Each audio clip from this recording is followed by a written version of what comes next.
Today we're talking about this movie. That's right, we're talking about Babylon. Now you might be thinking, that's weird. I thought that was Avatar. And to that I would say, well, yeah, that's because it is Avatar. At which point you would probably say, what? They put Avatar in Babylon. They put a whole second, maybe more, of Avatar in Babylon. You get the point, it's crazy, it's a crazy movie.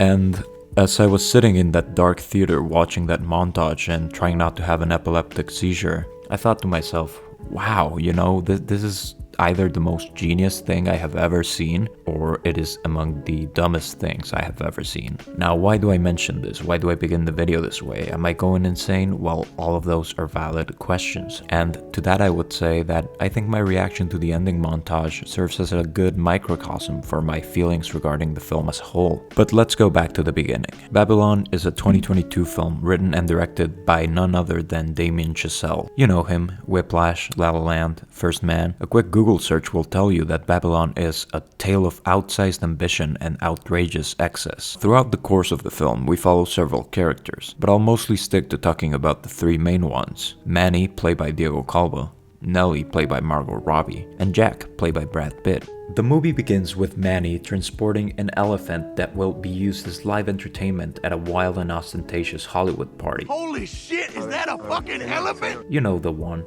It's the one they showed like 3,000 times in the trailers, and seems to be one of the main talking points about the film for so many people. Right off the bat, Chazelle paints a clear picture saying, look, these are the marginalized people that are literally getting shit on behind the scenes so that you can keep up your glamorized fancy Hollywood facade. Which I personally think is really cool. I actually love that concept on a thematic level. However, that is also where my problems with the film really begin. That freaking party scene, man. Because look, I know it's supposed to be full of drugs and debauchery, I know it's supposed to be wild and out of control. But somehow the way it's all shot, the music, the choreography, all of it, I feel like despite whatever context there may be, Chazelle chose to shoot the party scenes in a very particular way that makes them look cool and fun and aesthetically pleasing. It almost seems like he's trying to have it both ways and be like, isn't all this super crazy and messed up, but also kind of exciting and cool?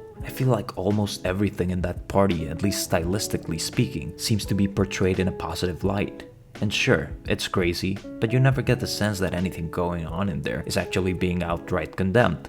Which is fine, of course, but I think it kinda comes into conflict with some of the other things that Chazelle wants to say later in the film. So basically, there's this sort of shift that happens in Hollywood when sound is introduced to the movies, where Nellie has to act classy around Hollywood's high society, Sidney is told he has to wear blackface to appease southern audiences, and Jack's popularity starts to decrease as he no longer gets good roles. It's either you adapt and become part of this new machine, or you don't and you get run over by it. Amidst all this, Manny seems to be the only one who is able to properly adapt to this new version of Hollywood. He starts climbing up the social ladder and gets higher and higher positions within the studio. But it's these particular developments, these changes in Hollywood, that Damien Chazelle chooses to portray in a negative light. I mean, look at the high society party that Manny and Nellie go to in the middle of the film. It's pretty much the fundamental opposite of the party in the beginning, where that opening party was presented as fun and loud, with warm and vivid colors and jazz music.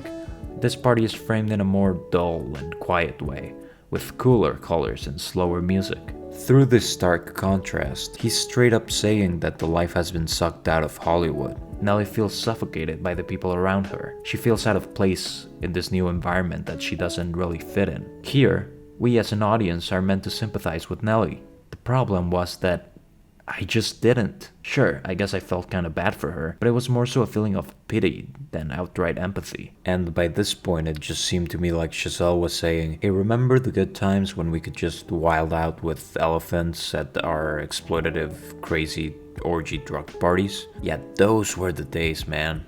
Those were the days. And I don't know, but that just seems like a really strange message to me. With movies set in the past, like Babylon, they're usually not just talking about the past, but in many ways, they're also commenting on the present as well. And that's my whole issue. The top review for the movie on Letterboxd says, is this a love letter to cinema?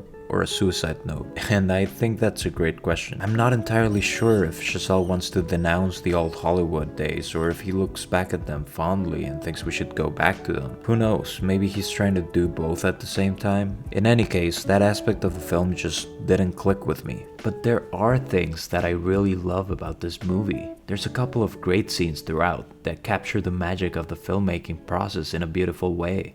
That Hello College scene where they're trying to film this one thing, but every time they almost get it right, something has to go wrong. Either Nellie doesn't hit her mark, or there's a problem with the sound, or somebody sneezes. And it's all just so relatable, you know? It's so funny and frustrating at the same time. And it's something that, if you've ever tried making a movie, you'll definitely be able to relate to.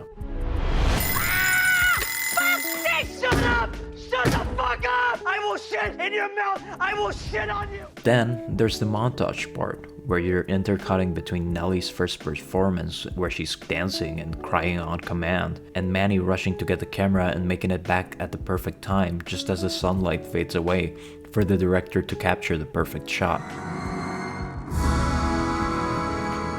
It's just such a great testament to the chaotic environment that is a film set, and the improvised and even accidental moments of beauty that can often emerge from all that chaos. All of that stuff, that's where the movie really shines for me. I don't know, man. Maybe it's all just about disillusionment.